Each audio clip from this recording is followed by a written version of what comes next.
Hello. Hello, how are you? Look, Pretty don't good. How you you doing? you look bright and cheery today? This is a very bright color on here. I'm seeing that Yeah. now. Woo! It looks like neon. I think it's the lighting. I have a lot of lights on. There you go. It looks good though. I like it. Thank you. Yep. I just got off a podcast I was on uh, up until about like 7 minutes ago. Ah, You really pack it in there. yeah, they're really stacking them up today, but looking forward a lot to this one. Um, I on this one, I had been talking about this, which I showed you yesterday. The Uh-huh. How to Think Like a Professional. Look at these books. Will to Win, The 13 Steps to Riches, Relationship Selling, The Business of Selling, Acorn Principle, The Advice That Changed My Life, High Rev for Small Business, Intelligent Curiosity. What's that? That's a Chicken Soup for the Soul book, just came out. Uh-huh. And then this one's in Chinese. And it's Oh my goodness. Professional Speaker Trainer's Guide in Mandarin and English, published over in Shanghai. Wow. And then I've got, lots and lots and lots more that are in Polish and German and Spanish and French and Romanian, believe it or not, Wow. Korean. I mean, it just goes on and on and on. Wow. And that's beautiful. The thing about them all is all of those and these little laminated reminder cards that I did for the Acorn Principle and Acorn Principles for Business Growth and the bookmark for the Acorn Principle with I haven't seen that. all the well-known authors that had endorsed it on the back. Oh, wow. And Wow. so, By any chance, is that all of these people? oh, wow. Let me look at that for a second. That skill path. Oh my gosh, look at that. And It doesn't say what year it was, so I don't have any idea, but it that had would to be be like, like 1983, 4, something like that. Holy smokes. Of course, all those are my friends. I know every one of them or knew them. Wow. I'd forgotten that existed. so you don't have one of these. No. You only have your own cassette from it. Or you don't have your cassette. Do you have yours? You mean my cassette player? No, the cassette that you put in Oh, here. no, I don't think I have it anymore. Oh, wow.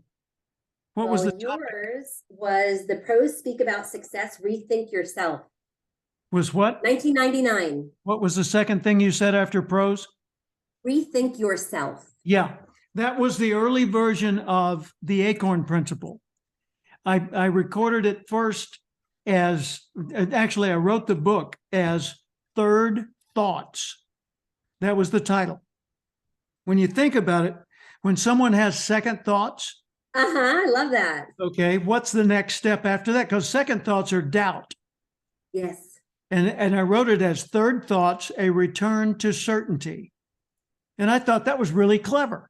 It And I think is. you and I could enjoy that and find it interesting, but the vast majority of the public didn't get it. It was too clever, Yeah. too clever. And so I got it right away. yeah, what I did was I rewrote it, rethinking yourself for a new era. Hmm. And then one day I was with Spencer Johnson, who wrote Who Moved My Cheese. He co-authored The 1 Minute Manager with Ken Blanchard. And his office was next to mine in La Jolla. And our wives went to lunch together often. And he said, "Why do you call it rethinking yourself?" And I said, "Well, it's a bit of," and he said, "Call it the Acorn Principle." Oh, I wow. said, "Why would I call it the Acorn Principle?"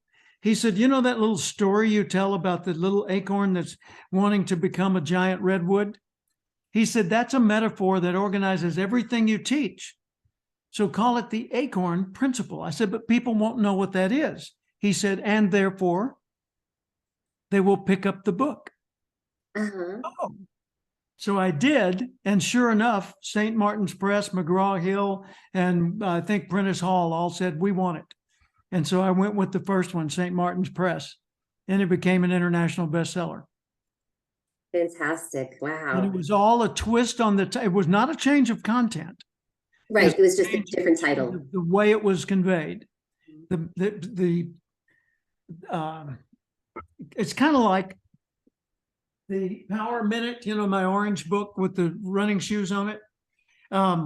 That's the same as the Mentor Minutes book, 80%.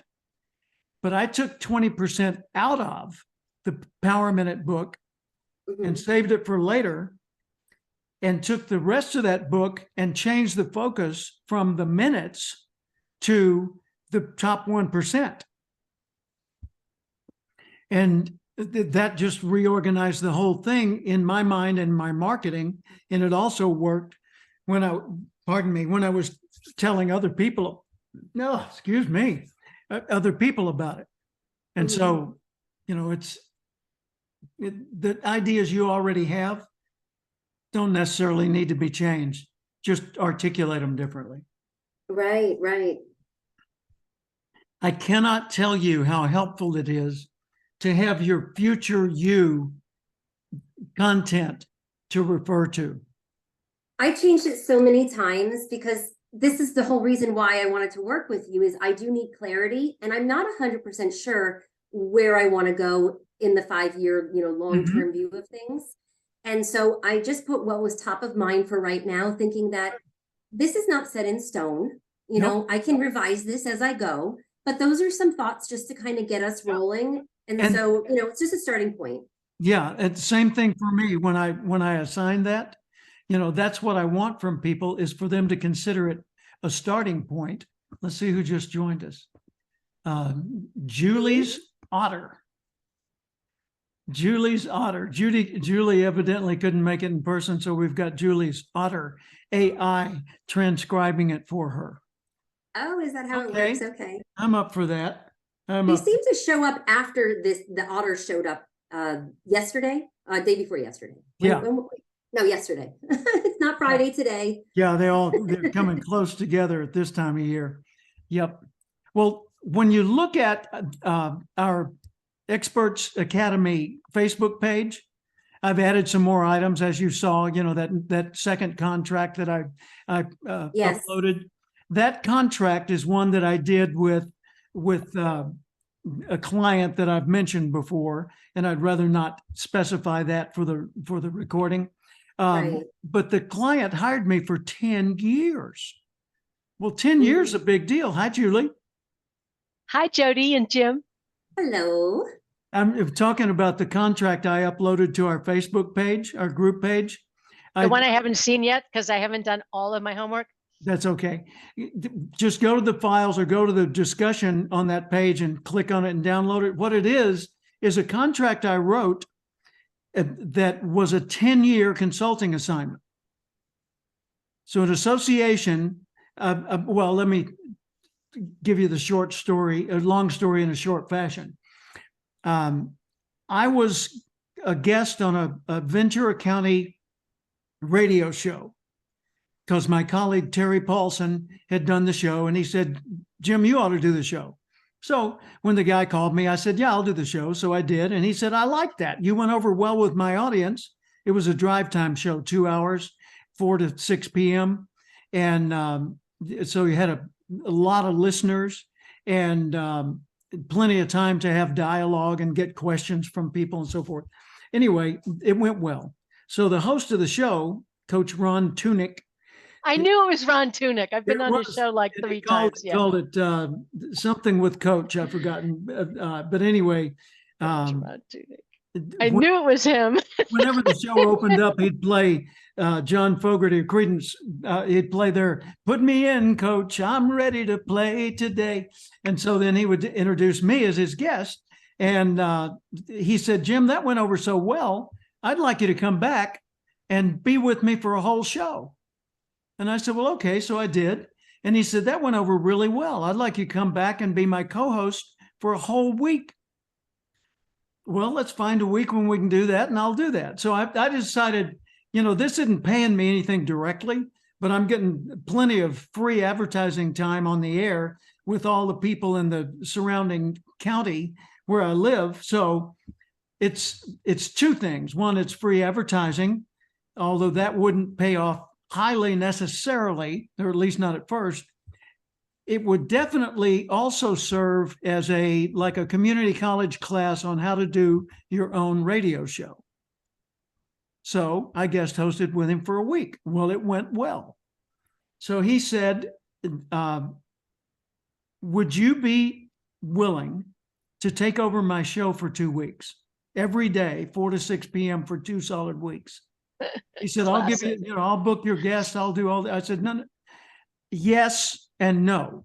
Yes, I'll take over the show for 2 weeks. And no, I don't need you to book my guests. I'm good to go for 100 episodes. And he said, oh, well, okay. And so I took over the show and I went into the studio, and Spence, Tom Spence. Tom Spence, I know him Tom well. Spence was the show producer, and he was brilliant. And so he was my Ed McMahon, and I did the show, and gosh, it went well. And one of our advertisers had a local business and sat on the national board of an association.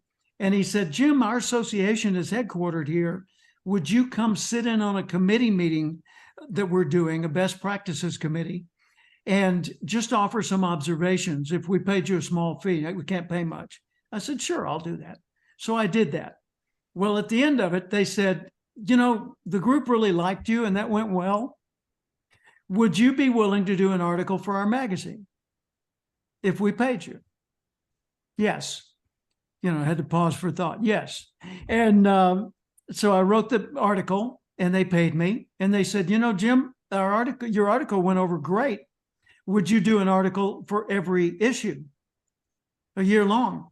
We'll pay you for every one, of course. Sure. So I did that. Well, about 3 issues in, they said, we're holding our big annual convention and expo, and we'd like to buy your relationship selling book to give to all of the managers that are going to be in our management track at the convention. Okay. So I sold them a few boxes of books. And they said, now that we've got all these books and we're going to Vegas, if we paid your way and put you up for a night and wined and dined you real well, would you come sign some autographs?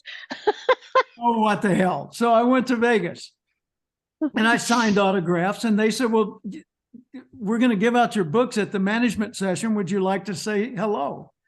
And so I stood up and told a story, and then stuck around and, did selfies and autographs and went to dinner with the board of directors. Well, at the end of that, I got back home and they said, we want you to be the keynote speaker of our expo next year in Washington, D.C. And we don't know the world of professional speaking, but you do. These are all your friends. Would you help us select the right speakers for this group and hire them? Which expo was this? Pardon? Which expo? It was an automotive industry expo. Automotive. Okay. Yeah. And so I went to Washington, D.C., and I referred my friends Don Hudson, Mark Sanborn, Larry Wingate, and they got hired. And so we had a great time together, and then I had a great time there. But I said, okay, what can I do? If I'm the keynote speaker, what can I do besides, say, a breakout session, which no brainer? Yeah, I could do that. But what could I do to add value that they're not planning to do? Well, they've got an expo floor full of exhibitors who are paying sponsors, paying a fortune to be there, sending people, putting them up, paying their travel and all that. Most expo people stink at selling. How about if you have the author of Relationship Selling, one of the number 7 guru worldwide for the year, speak on selling to these salespeople about boothmanship, what to do in an expo booth. They said, what a great idea. What would that cost? Oh, just, and I added a little extra to my fee because I was already there. No extra travel, no extra orientation of me, no extra prep time, no extra nothing. just bring books for those people, which they of course paid for, and do a program for them. They bought the books, not the people, or the people They bought the books and gave to the Okay. people. Okay, People were giving them money to be in the expo. right. And so I show up early. I do a briefing for the exhibitors about how to work the floor better, more intelligently, give them all a copy of my book, sign my books. Well, some of those companies hired me later. And so this just kept growing. And finally I said, guys, you know, you've got me training your national headquarters staff twice a year. You got me meeting with your executive team 3 times a year. You've got me speaking at your annual meeting. You got me writing an article for every issue of your magazine, sitting in on occasional committee meetings and advising your board on an ad hoc basis. Why don't you just put me on the payroll as an advisor, strategic Yeah. advisor? And they said, well, what would that cost? I said, I'll get back to you. Okay, here's the big secret. How do you price that? Well, I got to admit, You underpriced it. I added up every bill I had and divided by 12. Okay. Mortgage, homeowner's insurance, utilities, car payment, you know, dinner with friends next week. I don't know. I just looked at everything I had and I thought, okay, first off, is this fair? Because compared to my standard speaking fee, which was way too high to bill on a monthly basis, if I have a contract and I don't have to do new research every month, then what's a reasonable amount to charge? Well, it's certainly got to be enough that I'm willing to turn away a fully paid speaking engagement if I have a gig, you know, with this client. But it can't be so much that they think, jeepers, you know, full retail, really? So I looked at the amount, what it cost me to be alive and have a family and a business, and I totaled it up and divided by 12. And then I took a look at my speaking fees, and actually the cost of living was a little bit less than the wholesale cost of my business fees. And so I quoted it to them and they said, fine. And I said, okay, just put me on automatic payroll, not an employee, you know, as an outside 1099 contractor. So I don't have to do all the withholding and all the benefits program and, you know, all that silly stuff. And they said, okay. And that beautiful cash cow became my favorite animal, you know. And it all started from one Ron Tunick interview? More than that, started from one referral by Terry Paulson, who said, I enjoyed the interview with this guy. You might want to do it. Oh, that's right. And you're the one who introduced me to Ron Tunick, of course. Yeah. And I was on a show a bunch of times. I mean, it's like what I was saying yesterday that made you choke up and like a little baby. You're so cute. That was sweet. It's so true. I was thinking about this today. I have had you spinning around in my head since I was 27 years old. So it's like you helped finish raising me, and you haven't finished because I'm still a child, but basically it's really amazing. And I listen to the way you do this stuff. So I just do the same stuff and do the same stuff and do the same stuff. And I'm like your little mini Jim running around doing all the stuff you do. It's so cute. It's really cute. It's wonderful. Well, I really appreciate this opportunity to have this God bless interaction. you. Back at you. I just got off a podcast with Eric Swanson, who's a guy, calls himself the habitude warrior. And one of the biggest things he does is he publishes a series of books that are co-authored books, you know, anthologies where everybody's got a chapter. And I've done a few of these, you know, so he's got a whole lineup of all these speakers. And this is a series of 13 books where in each one he's got, I don't know, 25 or 30 different authors that have bought a chapter in there. And then each of the 13 books, which are the 13 success principles from Think and Grow Rich, each of those books focuses on one of those. This one is on auto-suggestion, you know, which is programming yourself. And it's featuring me as the guest expert. And on others, he's had Dennis Waitley, Sharon Lecter, Dan Clark, John Asraf, people like that. And so anyway, on that podcast, he said, I want you to talk about selling books. And I said, okay, my message is this. Make sure everything you do feeds the main thing you do. The Will to Win book, anthology, but I'm the featured guy. So Celebrity Press wanted to do an anthology, and they said, we'd like to build this book around you and Brian Tracy. I said, okay, I will do. They said, what will the title of your chapter be? I said, what's the name of the book? The Will to Win. I said, that's the title of my chapter. What a coincidence. And they said, really? I said, sure. But it hadn't been before then, but it was the minute I heard the title of the book. So mine is the signature chapter of the book. Brian's is the first chapter, but mine's the one that explains what the concept is about and talks about how the will to win is useless if you don't have the will to prepare, the will to endure, the will to resist temptation. So, I wrote my chapter on that. All right. So all this feeds back. In this one, it's how to program yourself to win. It's the science of getting rich and Think and Grow Rich. This one is about professionalism and selling. The Business of Selling was a book I did with Tony Alessandra. Basically boiled down to be your own sales manager, be a pro, think like an owner. And the Acorn Principle is all about know yourself so you can grow yourself. Chicken Soup, I wrote a chapter for this book, Advice That Changed My Life, just came out 2 weeks ago or 1 week ago. And my chapter is my story of hearing Earl Nightingale on the radio and that rearranging my whole worldview. High Rev for Small Business, I wrote with Dennis Madden, who was my client.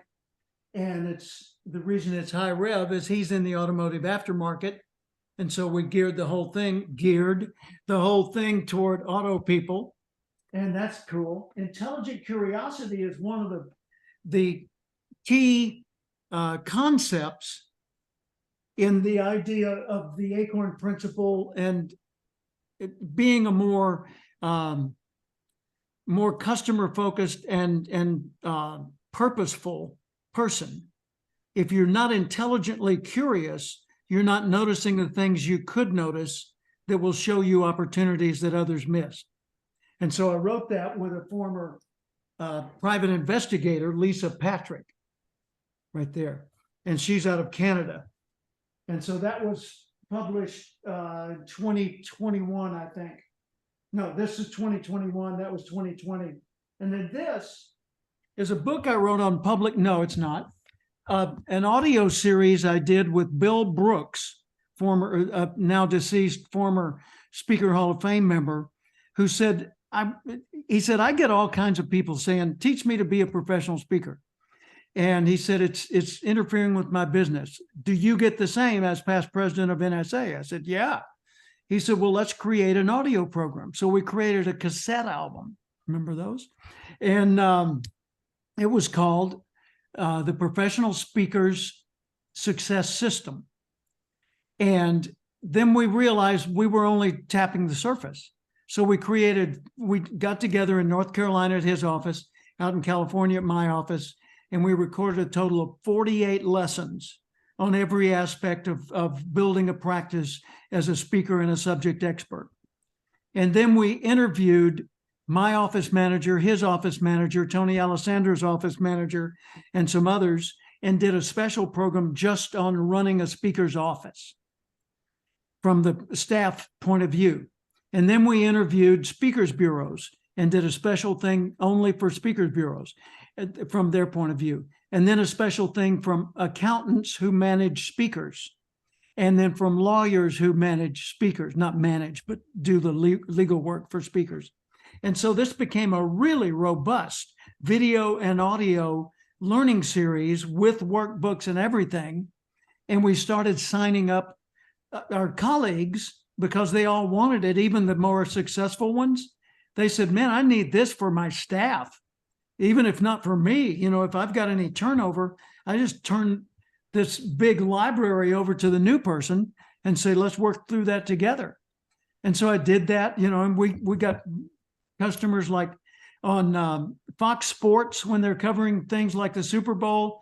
You've got Terry Bradshaw and James Brown, the black guy at the end of the panel, who I don't think he was a football hero, you know, a Super Bowl player, but he's well established as a sports broadcaster in that community. Well, he bought the system, and all kinds of people like that bought the system. And I even did some on the spot coaching with Terry Bradshaw one time in an airport.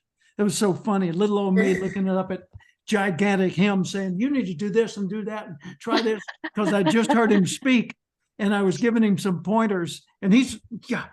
It's kind of like he's going to go, okay, put me in, you know. But wow, all that grew out of just a little, you know, why don't we just do a recording and hand it to these people? So Bill passes away, and we never could make that business sustain itself. We always had to take energy away from our other businesses to keep that one afloat. And so we decided, let's just digitize it and go passive. So we did. And a guy named Tom, his last name will pop in my head. I've got his picture in my mind. Anyway, Tom came along and said, hey, I do digital stuff. I'll digitize the whole thing and transcribe it. So he did. And then I created a little program called Confident Communication, the Cathcart Method. And it was strictly professional presentations done my way. 54 lessons. I had them transcribed. I was selling that for a while as like a $2,000 package. And then I had them transcribed, and I created the book, which is still in a rough draft form, but it's on free.cathcart.com right now. That's the download book, 54 lessons on public speaking and 8 lessons on leading meetings. So I go to China and I'm doing all the speaking over there, and my agent says, why don't we take each of your lessons on public speaking and do it in Mandarin, and in English in the same book, and we'll do a 2-volume set. And so we did that, and this is called What to Do When You Are the Speaker. Well, Michael Butler, my publisher guy, is right now uploading all of that to be transcribed into, or not transcribed, but edited down into a brand new book that'll come out later this year called The Cathcart Method, What to Do When You're the Speaker. Since this went well, David Chu said, let's do another one on relationship selling. And this one he did big, you know, full size thing like that. But we sold stacks, tens of thousands of these. And everybody wanted an autograph. And everybody wanted a selfie. So, you know, in China, the WTF, we take photo. And do they know what WTF means? well, some places, yeah. You know, I was thinking, Jim, when you were talking about the contract stuff, you know, how do you figure out what you're going to charge and all of that? There's something that I'll say sometimes when, you know, I'm quoting my consultation fees or what it costs to do this, that, or the other.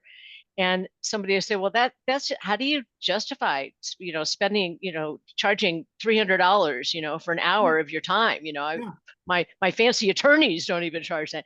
And I say, well, here's the deal. I know I have a business to run and I have my own goals, and I can't determine what my time might be worth to you, but I definitely know what it's worth to me. And that's how I structure my price points. Now, if it's too much, I'm, you know, my podcast is free. My first phone call is 30 minutes is free. And I do all these free introductions, but if you want me one-on-one, it's going to cost you. Yeah. It works. And if it doesn't, that's okay. They go over there. They're not my people. Sure. And there is a market value to the things we do. You know, it's kind of like celebrities, movie stars. What does it cost to get Harbert Filbert over here to be your guy who's the driver in the getaway car? Your accomplice. He'll do it for scale. You know, he'll do it Yeah. for $400 a day or whatever scale is now, union scale. And what'll it cost if I have Tom Cruise do the same thing? Well, let's talk, you know, and the same thing. So if they're talking to the three of us, we're worth a heck of a lot more than the person on the street who's just doing okay. Yeah. And you know what you were talking about yesterday about professionalism. Whenever I am doing a consultation, I'm charging for my time. I'm at my desk where my focused attention. That's why I use a headset, even though it's ugly. You'll help me figure out how to do my text so that I don't need the headset. I bought the blue thing and I messed up my whole technology. So I'm in tech hell right now. It's all your The fault. blue microphone, you know, It messed me all up. I got should so many just- it issues should tech just- wise. You just laugh. it should just plug in the USB. Yes, it should. And It that's certainly should, and it Okay. shouldn't, and all of that should happen. But anyway, what was I going to say about that? I lost my train of thought thinking about the technology. Yeah. It will come back to me. Yeah, that's okay. You asked a question in the chat, goals for Cathcart Press. Yes, asking for a friend. And this is seriously the same as the Experts Academy, and the same that I've got as a thread through all this. My goal is to make the world better one expert at a time. So what do I Lovely. do? How do I do that? I teach people to be professional in what they've chosen to do. You can be an expert babysitter. You can be an expert surgeon. You know, you choose your lane, but the professionalism is something you've got to bring with you. You don't get it from the lane, right? And so that's what I focus on is teaching the skills that are the professionalism skills that transcend a chosen niche or profession. It's Or just so perfect that I get to do this with you. Jody, what's your goal in working with Jim? What are you going to get out of this? Well, my goal is to get clarity, because I don't necessarily want to talk about marketplaces, Amazon, e-commerce.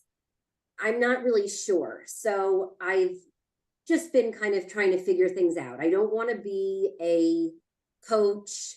I'm really not sure. That's what the whole purpose of me doing this program is to get that clarity. yeah, and You're going to get got it. the whole program divided into these 3 phases or stages. Clarity is the going pro. And the next stage is all about integrity, everything feeding it, you know, in some central way. And the third part is all about monetizing that. So it's profitability, clarity, integrity, profitability. And of course, we start with profitability opportunities right at the beginning and continue that throughout. But the main emphasis at first is clarity. Why? Because I've got colleagues who have been in business 30 years in my field, and they're still not clear on what their topic is. You know, they've got a following, they've got some titles, but they don't have the integrity and the power that comes with that of having everything focused on one clear laser focus desired outcome. I was thinking about something else this morning, Jim, and that was that if I'd followed through with the National Speakers Association and become a public speaker at the age of 27, and Ritz-Carlton had come by and snarfed me up and distracted me, and if the dating industry hadn't distracted me for another 34 years, I'm going to be much better now at this point in my life than I ever could have been at 27 when I really didn't have anything to tell anybody yet. You know, it's like, so it's really interesting. I'm glad I get to live a long life, and I've been a professional for a long time, because now is a good time for me to focus on this stuff. And you just showed me all the steps. So just thank you. Oh, you're welcome. Julie, you made me think of a question.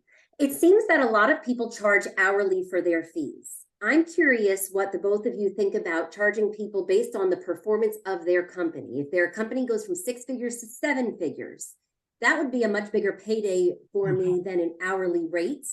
And I actually prefer something like that. That What if you allows can me do to both? really- I mean, Yeah, absolutely. isn't the perfect thing is like they pay you a certain amount that's like, oh, because you don't want to be working for free. It's a And show then up when fee. they The certain show a amount fee, is your show up Show up fee. fee. If you want me to and then show up with my full attention on you, then that costs so much. And then beyond that, we're negotiable. But you can charge based on time, based on impact, the results you produced, results, the value of that, based on, I've seen people charge based on attendance. How many people are in the audience? So you could charge on time, on attendance, you could charge on impact, you could charge a combination, like Julie was saying, where there's a show up fee, a base, not a retainer, retainer's ongoing. A base, yeah, just a base base fee, pay. but there's a cool phrase for it. Anyway, you charge that because all of your hard work is before you get going. It's all the time you're spending in research on their websites and thinking about them and looking through their competition and listening to them and saying, is that really what you meant? I mean, let's go back over that again. And then you're exploring, but once you've got it, man, you're a vending machine for them. They can come put in their quarter and you're ready to deliver right there because you've already got the prep done. And that's why when someone says, what would it cost us? We're paying you, let's say $18,000 keynote fee plus travel to be at our convention in Baltimore. What would it cost us if we had you do a breakout session the next day? And my answer is it would cost you one more night's hotel and X dollars extra fee. And that X dollars is probably going to be like a third. Or exactly. You're already there. Yeah, but I've not only already there, I've already done my research. Because see, I don't have to prepare as long because I already know who I'm preparing for and how and what their language is and everything else. So if I'm doing a leadership program in the morning and they want a sales program in the afternoon, I don't have to do hours and hours of prep. I just get my sales material together, Beautiful. keep the same frame of mind, and apply my sales ideas to them. Jody, what often will work when I'm designing a compensation program for somebody that I want on my team, I've done it every way there is to do it. And what seems to work really well is I want to know, what do they need to make in order to have their time that's put forth for me worthwhile? The basic, and then what would they love to make? And that's where the results and the earnings are going to come according to their performance. What would just be kick-ass? What would they love to make? Those are the three numbers that I need in order to determine, can I afford somebody or not? And you can think of yourself that way too. I mean, how do we figure out what we're worth? Just what Jim did. Where does my money go? How do I, how can I divide? I need to make this much. I want to make this much. I'd love to make this much. And that's how you start designing your, Okay. how to Okay, get that helps a Jody. lot. You can also do a lot of barter. I've done it, for cruise ship barter because I was training a sales team for a cruise line, American Hawaii Cruises. You pick your clients well, don't you? Yeah, Fairmont Hotels for 9 years, American Hawaii Cruise Line. I've had all kinds of the coolest clients in the world. Harley Davidson motorcycles. I was their keynote speaker in their 100-year anniversary. That was your dream. That was your dream. Yeah. And my sales interview was done on a Harley in the Rocky Mountains. So that's how they chose me.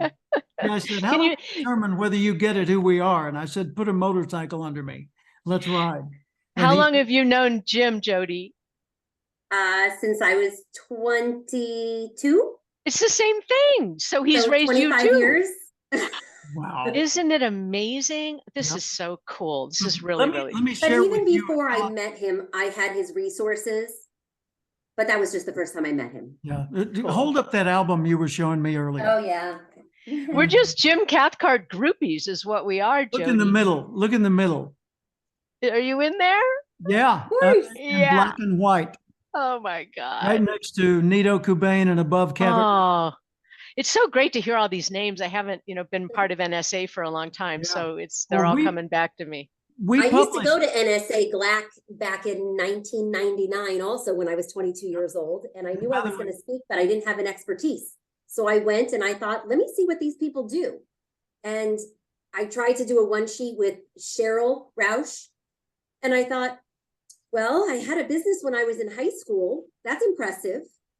But really, does it make me an expert? And so I wasn't an expert at anything, but I knew I was an entrepreneur because I always had a lot of different businesses going on, even when I was very young. So when I was 15, I had a furniture business. That's unusual. So, you know, some people sell candy. My husband had a business when he was 15, he sold candy.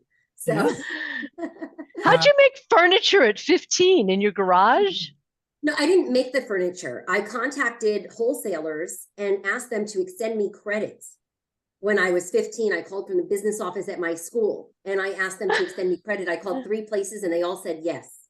You're Then I a had to find a freak. place Who to does store the that at furniture, 15? and Jim knows that story, I think. You know the That's story of how I nuts. got. Yeah, Yeah, it's so- brilliant. It's brilliant. Yeah, That's- so I did a lot of negotiation. I listened to the art of negotiation and I learned how to ask for a little bit first Yeah. and then ask for some more. Yeah. Well, you know, people feel more indebted to you when they give you something, when they do something for you, than they do when you do something for them. It's called psychological reciprocity when it's equal. You know, when what I do for you, like I pay you a compliment, you pay me one. Well, okay, that's a transaction. And we're both back to break even at the end of that, right? But if I go out of my way to help you, after I've helped you, I will, and this is proven through clinical research, I will feel more connected with and obligated to you than if you had done a big favor for me. Because if you do a big favor for me, it feels like a burden. If I do a big favor for you, it feels like a gift. Yeah. And so there's a sense of connection. Well, I wanted to isolate a couple of things, be sure I get them said today in this session. One is that consulting contract, I genericized it and posted it so it's there for you, Julie. And I've got another consulting agreement in there that was much simpler. And I explained in the paragraph that one ended up being with a client that wasn't a client of integrity. But it doesn't mean the agreement itself was bad. It just means the other person didn't live up to their side of it. I've also uploaded a couple of other items, but I wanted to mention forms of compensation. You know, you've got pay, you've got privileges, you could have that too. Like when I was consulting with Sherwood Country Club, they wanted about $90,000 worth of me, but they didn't have a budget for it and couldn't justify it if they did, because their member-driven board of directors would have nixed it. But I ended up doing the work for them. But in return for that, I was treated like the founding member of the country club, and it was one of the premier country clubs on earth, Sherwood Country Is that Club. an equity club? Say again? Is that an equity club? It is an equity club. So did they give you an No, actual they didn't. membership? No, they did. They couldn't do that, but they gave me the privileges as if I were David Murdoch, who formed the club in the first place. David Murdoch owns Dole Foods, many Four Seasons hotels, and used to own the island of Lanai. The island. Yeah, well, just the whole island. Yeah. And 2 Four Seasons on it. Anyway, so I was treated really, really, really well for the time I was there and had all kinds of insider privileges. And they hosted a guitar extravaganza for me. I wanted to get more and more into the music business, not just as a performer, but to make money. And so I got a gig at a local nightclub and I played there happy hour, 2 or 3 hours at a time, Bogey's nightclub, for 4 years, and then played at another place after that. But while I was doing that, I went to Sherwood and I said, I want to get into the music industry. I want to be hired by Gibson Guitars and people like that. And I said that to myself. I said to Sherwood, I want you to host and cater a member night that we're going to call it Guitar Night at Sherwood. And I will be the MC and all that. And I'll get Guitar Center, because I know the general manager of the Hollywood store, to donate $100,000 worth of guitar petting zoo models for us to have on hand for people to sample with the idea of buying. And so they did that, and I did that, and it went really, really well. And it led to all these other things. And I got hired by Takamine Guitars, by Command Music Company. I was brought to the main stage at the National Association of Music Merchants, NAMM, N-A-M-M show, 100,000 people in attendance, 100,000 people, more exhibitors than you would see at a state fair, literally. And it just grew and grew and grew. I got to know, rock stars and all kinds of crazy people. All of that just starting off of something simple. And so when you think about how do I get compensated? Well, Takamine Guitars, they said, look, we want to hire you, but we can pay your fee. We'll pay you at the time $15,000 plus travel to come to Philadelphia and speak to our sales team. But we want your books and your DVDs and your training materials. What do we do for that? And I said, well, you got toys. And they said, yeah, we do have toys. I got two $3,000 guitars, custom designed. I chose the wood, I chose the design, it's really, really nice. Like $3,800 each. I got two, one for me, one for my son. I got a second 12-string guitar, which was about a $4,000 guitar for me. I got two microphones with mic stands, an amplifier, two music stands. Side question for you. Are any of your guitars scratched up from your belts? Yeah. My You know how original to fix it? Martin guitar. I didn't think to protect the back of it. And so You want to know how to fix it? Do you have a technique for fixing it? No, and I wish I still had the guitar.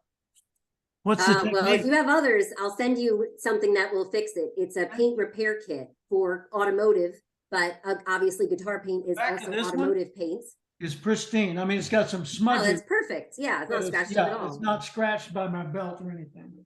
But that's got to be like heartbreaking. You wear your belt and you go, what was I thinking? Look at this guy. First off, look at this. Beautiful. Jeez. That's gorgeous. That's my signature. And then look up close at the wood. It's beautiful. See that? I mean, the wood on the edges, not just the wood. Gorgeous. Just gorgeous. Yeah, the detail is just lovely. It's a beautiful condition too. Paul Reed Smith, PRS guitar. That's what Carlos Santana plays. Oh. And just so nice. So nice. But all of these are, there's so many ways to get paid. And I love your idea of having a piece of the action. I've only done that 2 or 3 times, and it's never paid off for me. So I don't have a success experience to back me up. But I've done it a few times, even with full contract and stock certificates issued and everything. It's just that the companies I was dealing with were tech companies during the 90s. Oops. You win some, you lose some. Yep, that's true. So Jim, I have a bunch of questions, but they're on a lot of different topics. Can we try to just go through a couple of them? Sure. Yeah. Okay. You drive and then Julie can drive. Okay. First question is, not all of your books are on Audible. And I'm curious if there's a reason why, if you intend to do that. I think for me, there's a lot of people that have Audible. And if a book isn't offered on Audible, sometimes I don't have the time to read it. But if I have a long drive, I might listen to it. So I'm curious how you feel about Audible. And it's not intentional on my part. It's benign negligence on my part. I would like all my books to be on Audible, but I haven't done that. All right. I didn't know if there was a strategy, so I had to ask that question. Okay. When I help friends, because this inevitably happens to me, I go to my book club and somebody comes up to me and says, I have an idea, can I take you to lunch? And I always say, oh, I don't do that. I'm sorry. But if you want to give me your 30-second pitch, I'll tell you how I feel. And so I'll listen to them. And sometimes people will say, don't steal my idea. Don't steal my idea. Some of these ideas are ridiculous ideas, but is there a way that I can create just a little confidentiality agreement that says, I agree to listen to your idea and I will not take your idea, but it's professional and it's not 60 pages long and scary to people. Yeah, I don't have a template for you, but yes. And I think that's very reasonable because the main thing you want to do is just get rid of their fears. But you also want to cover yourself in the event they come back later feeling insecure and they feel she's done something so similar that she got it from me and they owe me, you know. It's like Chuck Berry went to the Beach Boys and he said, Surfing USA is my song. And they said, no, it's not. He said, I want you to play the soundtrack of Sweet Little 16 while I sing, if everybody had an ocean across the USA. And they said, go, it is. It's your song. Sorry. And so they put his name on it and gave him co-authorship and he gets royalties. Okay. How about good. that? You know, so Yeah. sometimes It's it a is. win-win then. Sometimes it is. Yeah. But that was So pretty. also regarding helping friends. So I've had friends that I've helped out over the last 10 years, and I've never asked for anything in return. And I wonder if there is a particular place where you find it useful. I don't know if LinkedIn is useful for someone to write a review about me and how I've helped them or what I've done for them. Which places do I want them to write those reviews when they offer? And as far as LinkedIn goes, I took myself down because I was getting hounded. And I need to update my profile. Maybe. I'm not sure if I even want to do that because again, I get solicited, I get hounded for things, you know. Take a usually look to at sell me something. Yeah, take a look at my LinkedIn profile. Okay. It's robust. It may be overly robust, you know, TMI, too much information, but I guarantee you it's robust. And I've been advised by a guy who was a former executive at LinkedIn. I had him go through it and advise me on things to do to make it a better profile. That's been a few years, but I've got videos in there. I've got easily 85 or 100 endorsements from other people. If someone does a testimonial for you, and a text testimonial as opposed to audio or video, get it on LinkedIn. Okay. There's a lot of people, like I one didn't night. even think about that. Yeah, Paula and I went to a friend's house for a Academy Awards party. This was in Calabasas, Julie, and it was it was David and Deborah. So people you know and have hiked with, right? Okay, Santa Fe people. So anyway, it was David Booth and Deborah Shames, and we went to their house for Academy Awards night. And they're in the Hollywood community. They know a bunch of the stars and stuff. So it was a big deal event.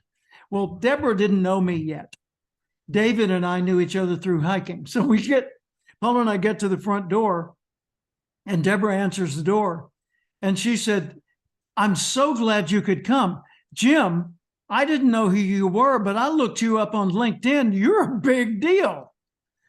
So do you think LinkedIn is the place for the endorsements, or is there some other place? There are variables here. YouTube is a great place. Another place is on Amazon. If you've got a book, you want the reviews in Amazon because that builds your status and you know does a lot of other good for you.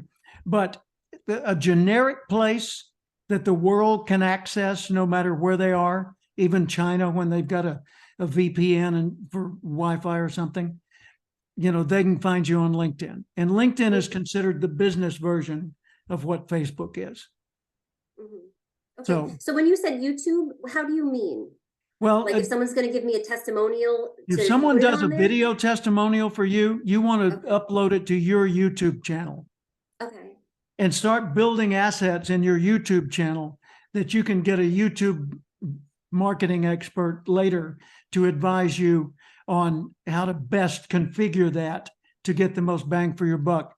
A guy named Chuck Gallagher, Gallagher, is a member of the National Speakers Association, has a free podcast, or it may not be a podcast, it may be Facebook, but look him up on Facebook. He's the head of Primo, Primeau Productions, which is a video production company founded by Ed Primo, that does videos for training and motivation, things like that. So Chuck has recently started focusing specifically on YouTube marketing. And every week I see another message from him delivered through YouTube, piped into his Facebook page, talking about how to optimize YouTube. So follow him, and I think you'll get some great ideas. But build up your YouTube channel, even if you don't know how to use it. Just capture assets. A presentation you did, a quick little tip that you wanted to record for other people, a case study of a client, whatever, and just create those, and you'll figure out from time to time how to optimize the use of the various items. By the way, another thing, if you'll remind me later, I will upload this, not today, but later I will upload my client case studies. I've shared with you, even today, client case studies. Here's how it started, here's how it evolved, and so forth. Like for Sherwood Country Club and for the Automotive Aftermarket Association and so forth. Well, about a year, maybe 2 years ago, I started writing up case studies. And the case study took, for example, Fairmont Hotels. Here was the situation and the time. Time was like 1980 something.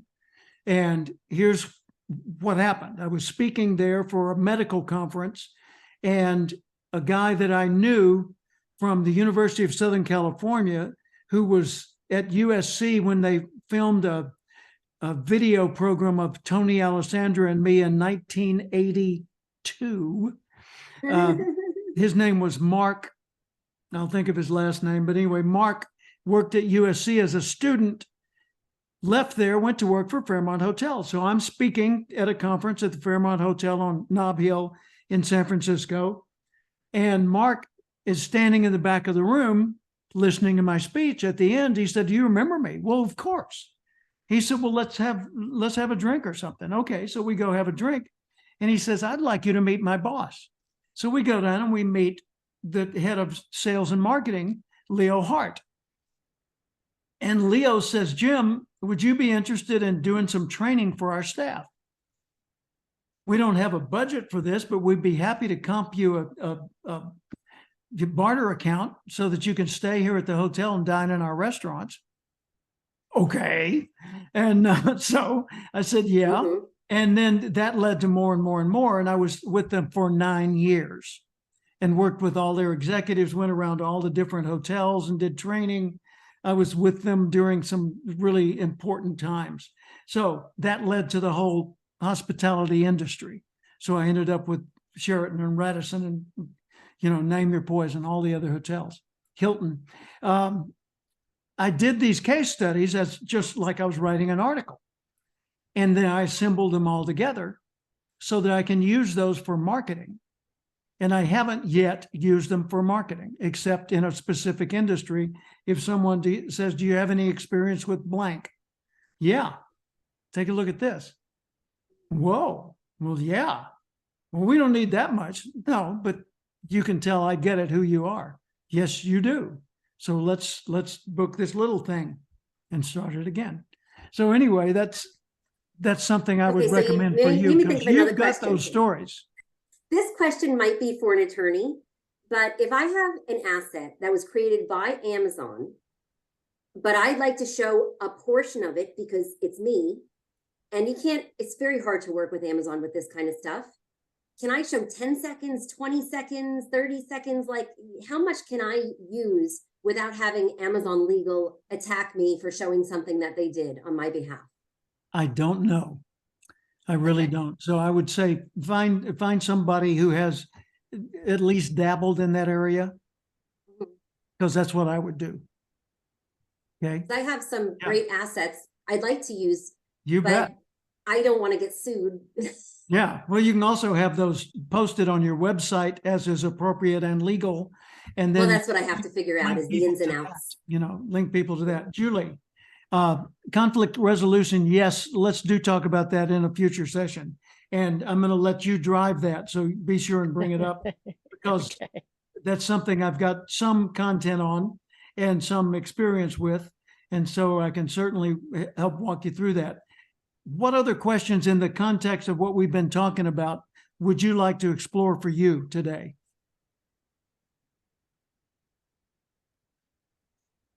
Are you talking to Julie or me? I'm trying to think if there's something. Oh. I'm drawing a blank, but I'll let you know when something comes up. Okay, that's fine. Good. It helps. I like this format. If I think of something and I don't want to interrupt you, I can just text it and then you'll see what's on my mind. Exactly. Yeah. Yeah. Just put it in the chat. Yeah. Something else that I put in the Facebook group is a form that is for the express purpose of identifying the one thing that you have the most appealing potential with. Okay. Can I show you mine? Say it again. Can I show you mine? Yes, but before you do, let me describe this, because there are others that are going to view this later, like Laurie and so forth. The one thing is a spreadsheet. It's an Excel spreadsheet, and it's active. So you make a change here, it populates and shows up over here. So it's active. You know, it's not just a PDF document. And it's what one thing. That's the title of it. And the heading is this. What one thing, if you focused all of your good energy on that for the next 5 years and almost exclusively did that, would absolutely transform your life? And then what you do, and I did this myself ages ago in Tulsa, Oklahoma, back in the late 70s, early 80s, when I first came up with this in a handcrafted spreadsheet with rulers to draw the lines and all that. I said, okay, what are all the things that I do and all the things that I could do that reasonably I could really commit to? Like I could invest in real estate, you know, I could speculate in the stock market. I could invest in other businesses. I could partner with somebody and do this. I could become a best-selling author. I could, you know, and I listed all the things that I could think of that were interesting and appealing to me. And then in all the columns, I'm looking across, and what I came up with were much more sensible from my point of view than the usual analysis. The usual analysis would be very numerical, very CPA-ish, but mine says, which of these, or on what level, you know, like a 1 to 5, 5 being the strongest, on what level would I love this? And if it comes in at a 2, that doesn't mean it's going to lose. It just means it doesn't have that kind of appeal. All right. And so I ranked everything. And then I came in, profitability of this. For the dollar put in, are there hundreds or thousands or hundreds of thousands that come back? 1 through 5 ranking. Blah, blah. Then I went to the next one. Prestige. Would I think I'm cool if I did this? Okay. Because, you know, ego is part of the mix, right? And then I went to the next thing. How would this affect my family, my lifestyle, and so forth? And I just kept going across, and grief factor and all those other things. And then I looked at the totals, and I chose the 3 things that ranked the highest in their appeal to me and their profitability and everything else as the 3 most reasonable choices for me that also were personal choices for me. And then I applied Freud's technique. Sigmund Freud would go through a very detailed decision-making process.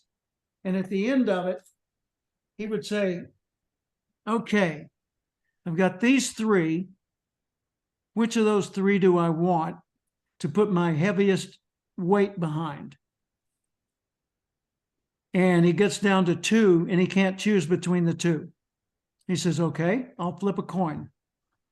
And he heads, it's that one. Tails, it is. So it's the other one. He says, and then I ask myself, how do I feel about that outcome? And if I don't like it, I just go ahead and change it. So in other words, he wasn't giving over power to the coin toss. He was just using the coin toss as a stimulus, and he was retaining 100% of the decision power to choose what he just felt like choosing because it's mine. Ha ha. and you can't make me. So it was just that factor counts. That's part of the human equation. So that's what this exercise is all about. Now, why is it important that was preceded by the future you? Because the future you, even though it evolves, like you said, Jody, it evolves over time.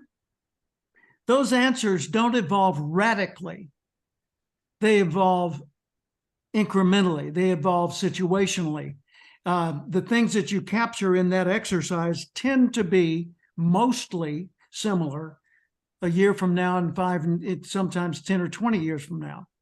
But they're articulated in different ways. Okay.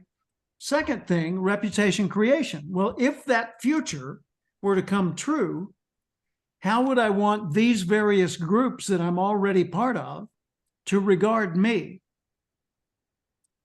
And so that increases the clarity. Then you get to this what one thing, and that tells you where to apply your clarity. And then we've got more things that get even more focused as we go forward from there.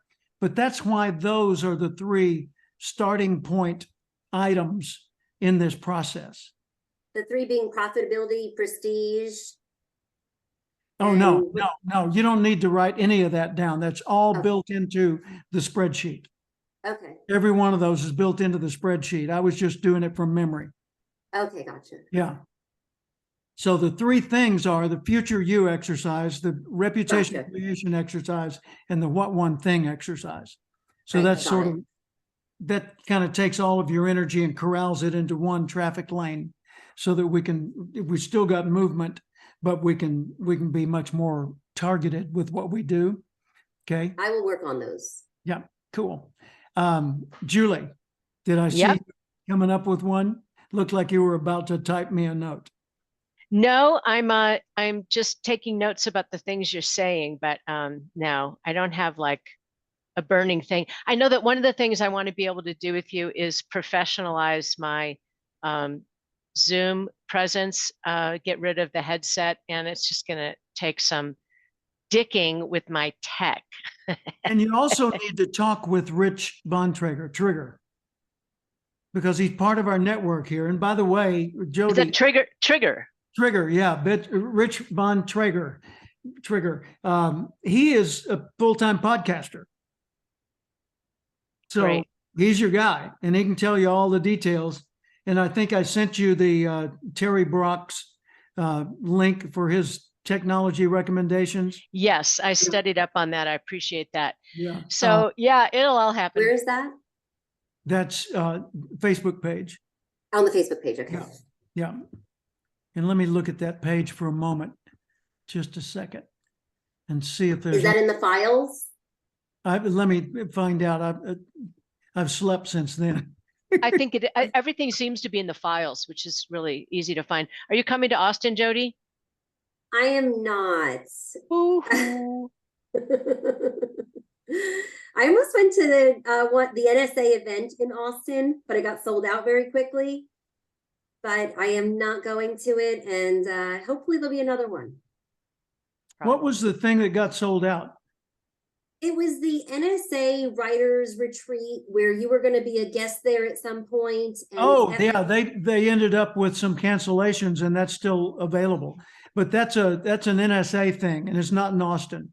It's at a camp, like a church youth camp, kind of a retreat outside of Austin, maybe 50, 60 miles. And it's run by the NSA Austin chapter for writers, and it's all about book writing. So it's not me. I just happen to have passed it along. Were you attending that? Say it again. Were you attending that? Maybe. It's on my calendar, but I haven't committed to it. Okay, because I thought there was something about if you published through you after having attended that, there was some sort of incentive or. What I was saying is if you are doing a book with Cathcart Press, Right. then, you should go to that. And if possible, I'll go to that too. Mm. Okay. And let's see. Professional speaking worksheet, your top 1%. Oh, I did a new worksheet. And the worksheet I would like your feedback on. I just created it out of my head. So it's not built with any research beyond asking Chat GPT to write it for me. And then I went in and rewrote it because I didn't like the way the machine wrote it. That was my third experiment with Chat GPT. Anyway, it's how do you identify the top 1% of the lane you have chosen to focus on for the near future? And in Jody, in your case, that lane would not be so much an industry choice as it would be shifting your weight temporarily could be as long as a few years, onto your Center for Entrepreneurship, determining how to position that, how to brand it, how to stuff it full of value that you're going to offer, or services you're going to provide, or products you're going to sell, or whatever you're going to do, but to make it meaningful so that you can drive every request you get from a friend back to your Center for Entrepreneurship. You said, thank you. Yes, I'd love to work with you. We handled that through my Center for Entrepreneurship. Here's how that works. So you go back to that catchphrase. Here's how that works. And then you tell them how you want that to work. And that tends to be a very appealing thing. Let's see. I'm looking at that the document, your top 1%. Please look through that, toy with it a little bit, and then give me suggestions on how to make it better for you, not for others, for you. Because if you tell me how to make it better for you, it's probably going to be better for others also. Mm-hmm. And by the way, Jody, you've seen all of the Acorns to Oaks videos, Mm-hmm. and some of them more than once. Mm-hmm. Bravo, and thank you for that. What are your observations? Just what was your experience of all that? I really enjoyed it. Every day I'm up at 5 a.m. and I do 2 hours of study in the morning from 5 to 7. And that's typically when I read through this stuff before, anyone wakes up. Everyone's still asleep. I can review that stuff. I like that you're sitting at a desk. I think it's very professional. I love the intro and the outros. I think that having the subtitles for what you're about to talk about is very helpful. If you really want me to give you a critique, I have done that before many times for people where they'll say, watch this and tell me what you think. I'm happy to do that. I haven't been watching it in that context. I watch it and I think about myself. I appreciate that, but I wouldn't put that on you. But that would lead to my going back to Tome and saying, guys, we got to rework this thing because, and I don't think that's good soon. But thank you. I really, so validating.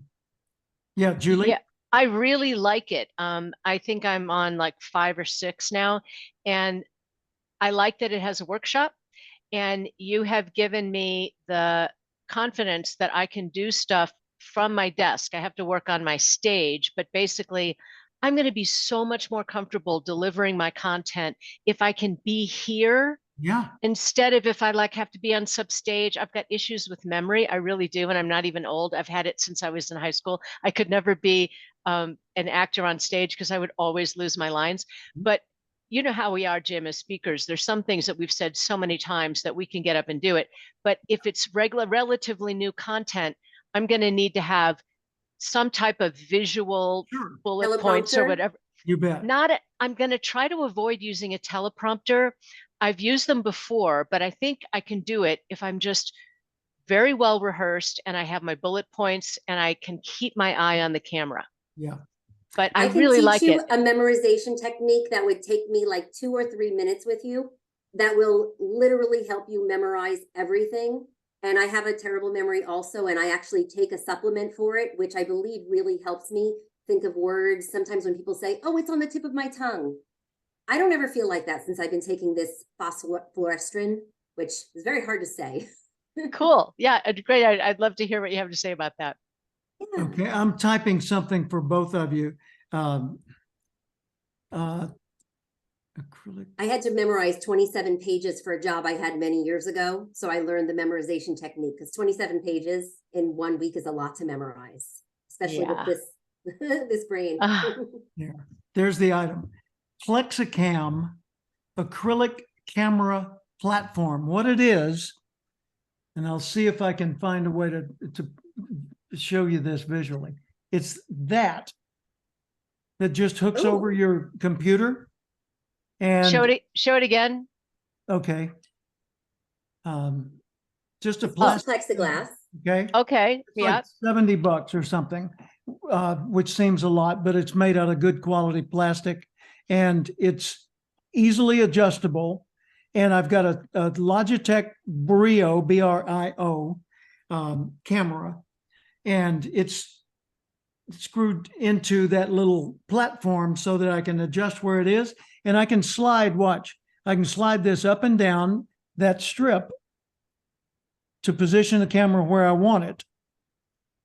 And I can slide this from side to side and position it where I want it like that easily. So if there are 12 people on the screen and I need to see Jody because she's underneath the camera, I just slide it a little to the side and I can see her and then I go back like that. Or if the camera is obscuring the top of Julie's head, then I just push it up a little bit and I can see full face.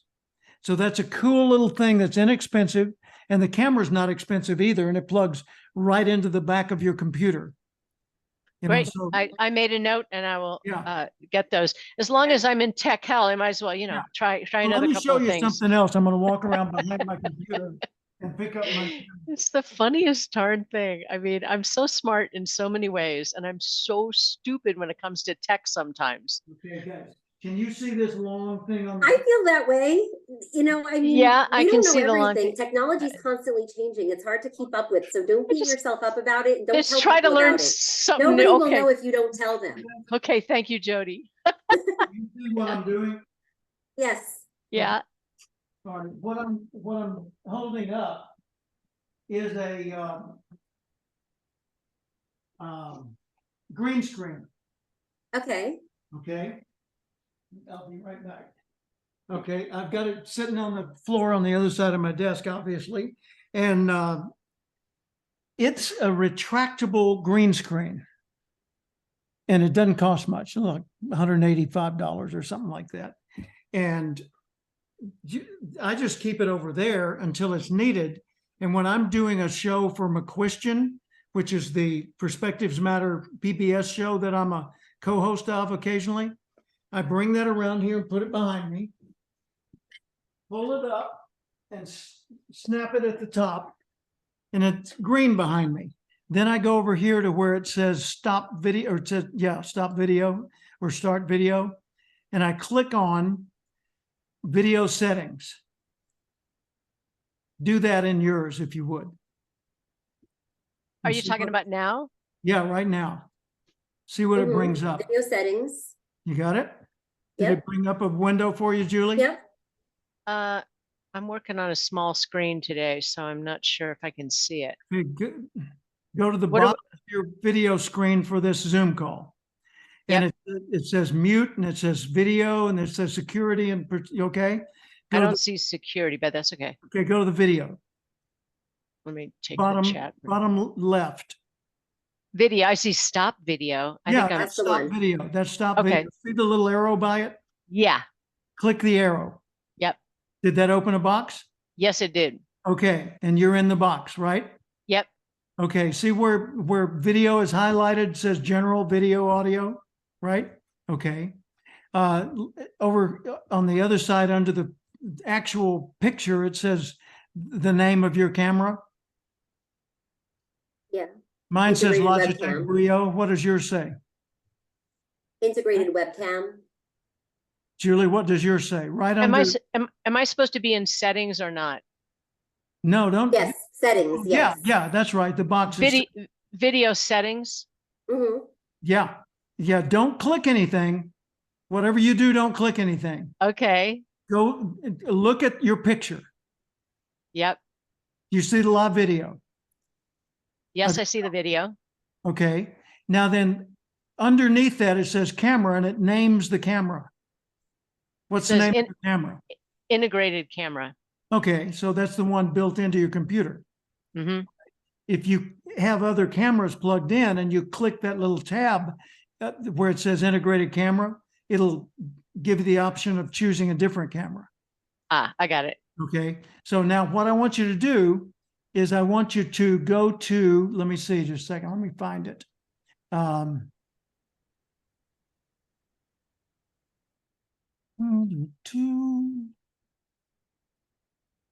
Keyboard background. What I'm looking for is background.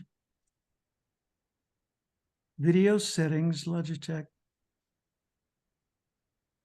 Videos. Oh, okay. Now close that window, please. All right. All right.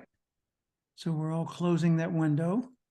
And we go back to stop video and click on the little arrow and see where it says the name of your camera, and then blur my background, choose virtual, and so forth. Click choose virtual. Yeah. Okay. Now that's where you can put whatever you want behind you, right? Mm-hmm. And of course, if you do it without a green screen, then you're going to have this weird effect. So that's why the weird effect is there. But if you put the green screen behind you, then you can put whatever you want back there. Yeah. Great. That's not a complete solution. Oh. If underneath all those virtual backgrounds, you click the box that says, I have a green screen. If you do that, then it changes, and having a green screen makes all the difference. If you don't, then you get, the blurry effect that so many Beautiful. people. Yeah. Beautiful. So I've got me and Zig Ziglar. Look at that. 1980 in Toronto. Yeah. Yep. Oh, this is awesome, Jim. Thank you. Yeah. Now I understand how Now you muted yourself, Julie. You bumped something. Yeah, just there. I you don't know go. why that happens sometimes, Yeah. but now I know how my nephew did it.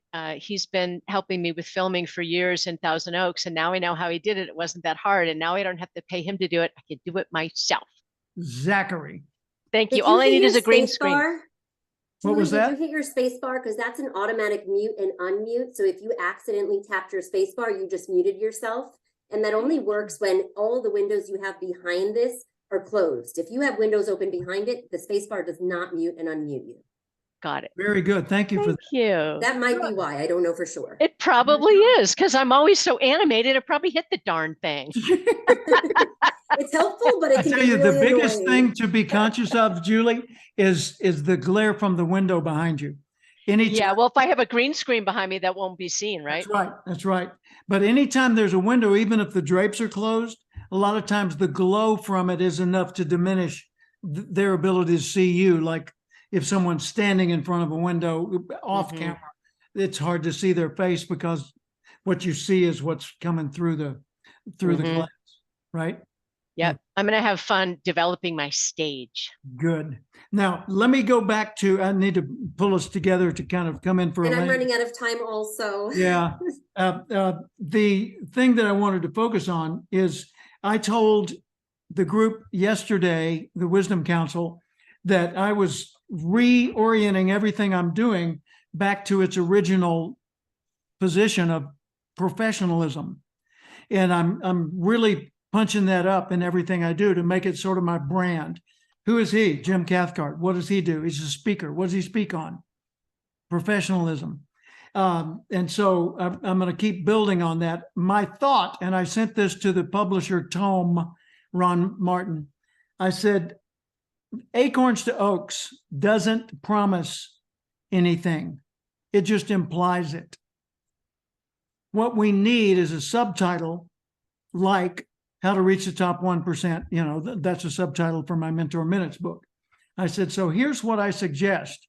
I suggest that we have, and I'm going to get the exact words so that I can share them with you, that we have a new title, the main title being Professional Growth, Acorns to Oak Trees. So professional growth is what the course is named. Acorns to Oak Trees is sort of the suit it's wearing. And the subtitle is this: Personal Guidance for Living a Rewarding and Meaningful Life. From your mentor, Jim Cathcart. Great. So I'll say it again. Professional Growth is the name of the product that I prefer. Acorns to Oak Trees, personal guidance for living a rewarding and meaningful life from your mentor, Jim Cathcart. Sign me up. Cool. Who doesn't want that? Because it is personal guidance, you know, and it's is. very personal in the way I deliver it. And it is about professional growth, and growth is such a key word because everything you're doing carries that growth metaphor, you know, so I think it works. Totally works. Cool. Okay. Well, I will leave you to your various successes, and I will Thank be you. available for you. Next Friday, I'm going to be in Nashville, but I should be able, let's see. I don't know. I'm speaking from 10:30 to noon on Friday, the 10th in Nashville, and I may not be able to do the 2 o'clock. I don't know. I'll do my best to do that. Just so you know, on my schedule, I keep Fridays is the day I don't typically schedule myself with clients. It's kind of my day to do whatever I need to do. So I can pretty much jump in if I haven't booked myself already for horseback riding or something. Okay, good. Well, yeah, I've got it on Thursday, my I'm not calendar. available. Say again, Jody. Thursday, I'm not available. I have spring conferences for my daughter. I've got to travel that Thursday anyway. So it would Oh, be good, okay. Friday, or we just move it forward.